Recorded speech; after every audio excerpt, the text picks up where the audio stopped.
कितने लोगों को बैकलॉग और रिवीजन की प्रॉब्लम चल रही है? बैकलॉग बैकलॉग बैकलॉग आसाम से, बहुत बढ़िया। तो फटाफट कमेंट बॉक्स में यस और नो में जवाब दे दीजिए, कितने लोगों को बैकलॉग, रिवीजन, सिलेबस कंप्लीशन इन सब में प्रॉब्लम चल रही है? बैकलॉग, रिवीजन, सिलेबस कंप्लीशन इन सब में प्रॉब्लम चल रही है। फटाफट है तो यस थम्स अप कर दीजिए, यस थम्स अप, नहीं है तो नो थम्स डाउन कर दीजिए। बताइए, जल्दी से जल्दी बताएंगे तभी मैं आपको बता पाऊंगा कि एक्चुअल में कैसे करना है। हाँ, बैकलॉग में प्रॉब्लम है तो बैकलॉग में प्रॉब्लम लिख दीजिए, रिवीजन में प्रॉब्लम है तो रिवीजन में प्रॉब्लम लिख दीजिए। एक्चुअल में मैं इसका सॉल्यूशन तुमको बताऊंगा आज कि क्यों होता है, कैसे होता है, किस तरीके से होता है। अब उसका रेमेडी जो मैं बताऊंगा वो आप खुद कर लीजिए, या मैं जिस तरीके से बताऊंगा आप उस तरीके से करिए। आपका चॉइस है कि आपको करना कैसे है, क्योंकि समस्या है तो समाधान निकालना पड़ेगा। क्या है? यस बैकलॉग है। बैकलॉग है। तो डू यू थिंक कि अक्टूबर मिड में बैकलॉग लेके बैठे हो, नवंबर, दिसंबर, जनवरी, फरवरी, मार्च, अप्रैल तक तो सिलेबस कंप्लीट करना ही पड़ेगा, मार्च तक, क्योंकि अप्रैल में तो रिवीजन करोगे। तो अक्टूबर हटा देता हूँ, तो नवंबर, दिसंबर, जनवरी, फरवरी, मार्च, 4 से 5 महीने में पूरा 11th एंड 12th का सिलेबस कंप्लीट करना, रिवीजन करना, क्वेश्चन प्रैक्टिस करना। क्या तुम्हें लगता है पूरा 11th 12th फिजिक्स, पूरा 11th 12th केमिस्ट्री, पूरा 11th 12th बायोलॉजी 5 महीने में बहुत आसान होगा? चलो ठीक है, रिवीजन का प्रॉब्लम है, बैकलॉग का प्रॉब्लम है, इसका रीजन क्या लगता है तुम्हें? रीजन क्या लगता है रिवीजन में प्रॉब्लम होना, बैकलॉग में प्रॉब्लम होना, इन नंबर ऑफ जो प्रॉब्लम आ रहा है आपको, इसका रीजन क्या है? चलो रीजन समझते हैं, इसका रीजन क्या है। तो आइए आज बात करते हैं नीट 2026 के बारे में कि इसका रीजन क्या है। सबसे पहले, जब तक हम रीजन को नहीं समझेंगे तब तक हमारा सॉल्यूशन निकालने का कोई मकसद नहीं है, कोई फायदा ही नहीं होगा। अगर हम इसके रीजन को नहीं समझेंगे तब तक सॉल्यूशन का कोई मतलब। तो रीजन बताइए क्या है कि आपको रिवीजन में प्रॉब्लम आ रही है, रिवीजन में प्रॉब्लम आ रही है, आपका बैकलॉग है, या सिलेबस कंप्लीट नहीं हो रहा है, सिलेबस नॉट कंप्लीटेड, और आपको लग भी नहीं रहा है कि 2 साल का सिलेबस आप अप्रैल तक अच्छे से कंप्लीट कर पाएंगे। इन सब का क्या रीजन आपको लगता है?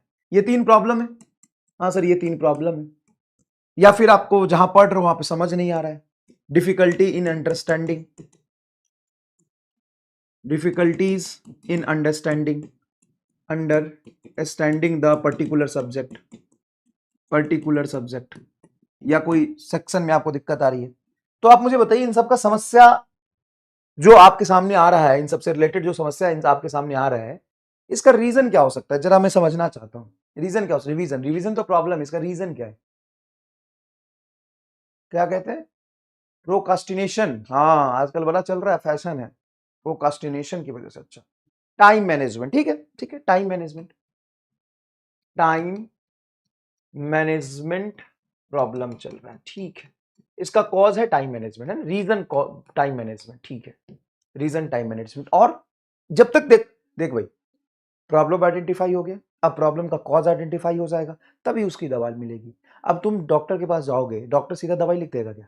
नहीं, बीमारी पता करेगा। अच्छा, बीमारी किस रिएक्शन से हुआ वो भी पता करेगा, ठीक है ना? समझ रहे हो? ठीक है, बताना जरा जल्दी से, क्या तुमको लग रहा है? जब तुमको ये नहीं लग रहा है ना, पता ही नहीं चल रहा है, तो फिर तो क्या ही तैयारी करोगे? तो छोड़ ही दो, तब तो रहने दो, क्या ही मतलब है फिर जब तुमको यही नहीं पता चल रहा कि प्रॉब्लम क्यों है। नॉट कंसिस्टेंट, अच्छा, कंसिस्टेंसी नहीं है।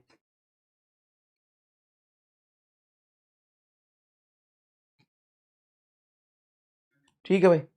अच्छा, स्पेलिंग कुछ गड़बड़ होगा तो देख लेना भाई, अंग्रेजी हमारी थोड़ी खराब है, अंग्रेजी हमारी मुलायम है थोड़ी, है ना? लेजीनेस, अच्छा, बहुत बढ़िया, ठीक है। मोबाइल प्रॉब्लम, ठीक है। घर का प्रॉब्लम, सारा प्रॉब्लम ही है। तू एक काम करना, अपने को छोड़ के सबको प्रॉब्लम नाम दे दे, कह रहा है sir family problem, mobile problem, घर प्रॉब्लम, टाइम प्रॉब्लम, सब प्रॉब्लम है। अरे भाई, तू खुद ही प्रॉब्लम है एक। चल आप बात करता हूँ अब, एक्चुअल में ये सब प्रॉब्लम तो है कंसिस्टेंसी का, टाइम मैनेजमेंट का।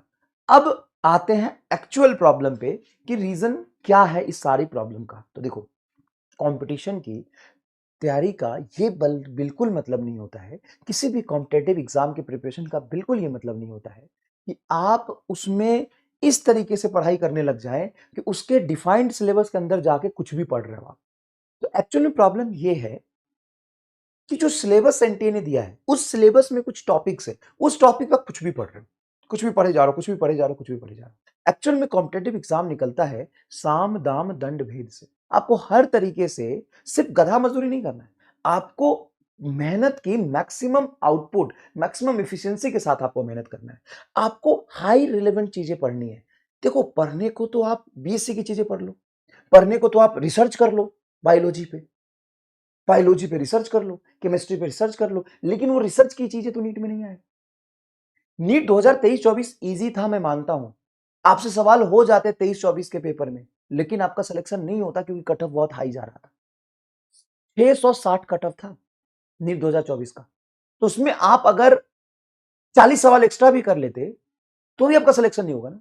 और अगर आप 30 क्वेश्चन नीट 2025 में कम भी कर रहे हो तो भी आपके सिलेक्शन की प्रोबेबिलिटी है। तो सबसे पहले इस माइंडसेट को समझो, सबसे पहले इस माइंडसेट को समझो कि अगर मैं बात करूं नीट 2024 की और मैं बात करूं नीट 2025 की, मेरी बात सुनना, बहुत लॉजिकल बात बता रहा हूं।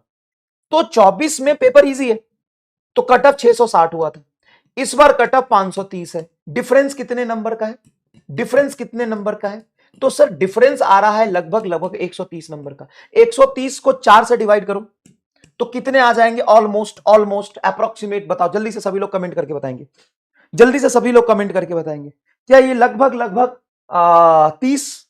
तो 4 × 3 = 120 आ जाएगा। 30, 24-25 क्वेश्चन का फर्क, 32 क्वेश्चन का फर्क है, लगभग 32-33 क्वेश्चन का, 33 question.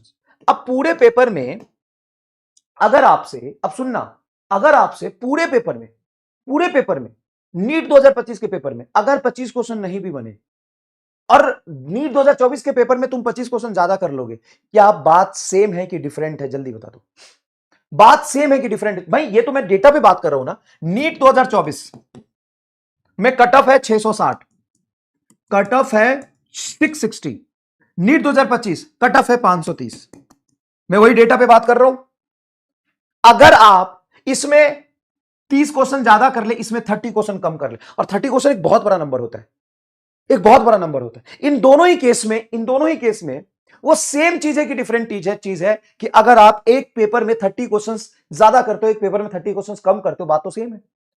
Rank wise, marks wise तो सेम, आप सेम जगह पे पहुंच गए। हाँ सर, बात तो आप सही कह रहे हो, ये सोचने वाली बात है, ये सोचने वाली बात है। आप कह रहे हो कि नीट 2025 में फिजिक्स में 4-5 क्वेश्चन टफ थे, तो 4-5 क्वेश्चन टफ थे तभी तो 180 में से 180 किसी के नहीं आए।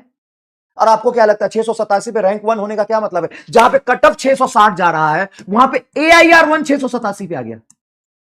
मतलब क्या है? मतलब साफ है कि 35 नंबर कम आए भाई, 32-33 नंबर कम है। 32-33 नंबर मतलब 6-7 क्वेश्चन कम किया, 6-7 क्वेश्चन कम किया, इसका साफ मतलब है कि फिजिक्स में 3 क्वेश्चन कम किए होंगे। तो कंपटीशन की तैयारी अंधेरे में चलने से नहीं होती है। आप पढ़ रहे हो इसका यह मतलब नहीं कि आप कंपटीशन की तैयारी कर रहे हो। आप सिर्फ सिलेबस पढ़े जा रहे हो, इसका यह मतलब नहीं कि कंपटीशन की तैयारी कर रहे हो। आप सिलेबस के अकॉर्डिंग ही सारी फिजिक्स, सारी केमिस्ट्री और सब कुछ उसमें कंप्लीट किए जा रहे हो, इसका यह मतलब नहीं कि आप कंपटीशन की तैयारी कर रहे हो। कंपटीशन की तैयारी का मतलब होता है कि आप जब पढ़ाई कर रहे हो तो उस पैटर्न के हिसाब से पढ़ाई करो जैसा नीट आता है। तो सर हम कौन सा पैटर्न पकड़े, नीट 24 की नीट 25? एक ही बात है। तो नहीं तो बोला सेम है सर।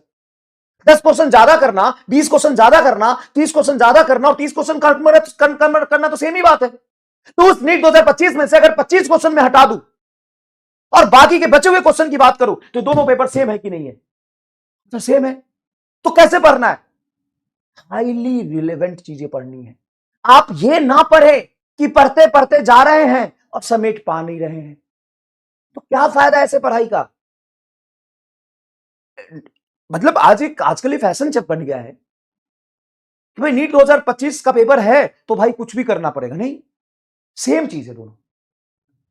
पढ़ने का एटीट्यूड जैसा 24 में था वैसा 25 में था। तो अभी से अगर बात करें तो हाईली रिलेवेंट पढ़ना है। सबसे पहली बात, आप पढ़ो उतना ही जितना आप समेट पाओ। अब ऐसा नहीं है कि आप हाईली रिलेवेंट और काम की चीजें पढ़ रहे हो मतलब आप बेवकूफ नहीं। पर पेपर के बाद पता चल जाएगा आप कितने समझदार थे। पेपर के बाद पता चल जाएगा कितने समझदार थे। एनटीए 2025 में गलती करके 26 में शायद अपनी गलती सुधार ली, लेकिन आप उस गलती पे गलती करते चले जाएंगे। इस सेंटेंस का मतलब आराम से घर पर जाके आंख बंद करके शांति से महसूस करना कि मैंने क्या बोला है। हो सकता है कि नीट 2025 की गलती को एनटीए आराम से 2026 में सुधार ले, लेकिन तुम उस गलती के फ्लो में चलते-चलते 2026 में भी वो गलती कर बैठो। सर क्या? बहुत सारे रीज़न थे यार। कट ऑफ हाई चला गया था, पेपर बहुत ईज़ी था, 720 में 720 70 बच्चों के आ गए थे, उनको कम करना था, इसीलिए उन्होंने अजीब से सवाल बनाए। इसका ये मतलब नहीं कि आप अजीब सी तैयारी करने लगोगे, तैयारी तो वही करोगे ना जो रिलेवेंट है। उसी तरीके से जो पढ़ाई करेगा, उसी तरीके से अच्छे से जो पढ़ाई करेगा। और इस ड्रीम 45 में मैंने किया था, एक बच्चा बार-बार स्पैम कर रहा तो बता दूँ, वो अच्छे से जो करके गया वो मेडिकल कॉलेज में सेलिब्रेशन में आके उस बच्चों ने बता दिया।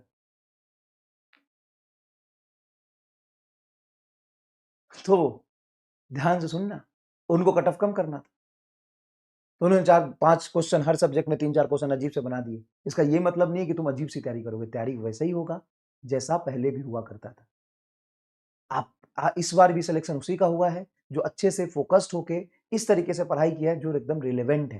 तो सबसे पहले आपका रिवीजन नहीं हो रहा है, इसलिए नहीं हो रहा है ना कि आप ज्यादा रैंडम चीजें पढ़ रहे हो। खूब ज्यादा चीजें पढ़ ली जो एग्जाम पॉइंट ऑफ व्यू से सबसे ज्यादा इफिशिएंटली, जो सबसे ज्यादा एग्जाम में आते हैं, वो चीजों पर तुम डिफ्रेंशिएट ही नहीं कर पा रहे हो। आप पढ़ो, पढ़ो। अच्छा एक बात बताओ, तुमको लेवल अप करना है, खूब मेहनत करनी, खूब पढ़नी है, तो कैसे पढ़ोगे? सारी चीजों को इक्वल प्रायोरिटी देते हुए कि थोड़ा सा डिफरेंशिएट करके कि नीट पॉइंट ऑफ व्यू से सबसे ज्यादा इंपॉर्टेंट क्या है, नीट में किस तरह के सवाल आते हैं, आपको जेई मेन लगाना है, जेई मेन के क्वेश्चन की खूब प्रैक्टिस करनी है। लेकिन इस दायरे को समझते हुए कि नीट में बहुत सारे सवाल कैसे आते हैं, इस दायरे को समझते हुए नीट में क्वेश्चन पूछने का तरीका क्या है, नीट में किस तरीके के क्वेश्चंस बनते आए हैं पिछले 10 साल में। 2016 भी टफ आया था ना, 17-18 तो इजी हो गया था, 2021 भी टफ आया था ना, 22-23 तो इजी हो गया था। तो मैं इजी और टफ की बात नहीं कर रहा, मैं बात कर रहा हूं रिलेवेंसी से आपको पढ़ना है। ठीक है, अब सुनो, आप कह रहे हो कि सर रिवीजन नहीं होता, क्यों?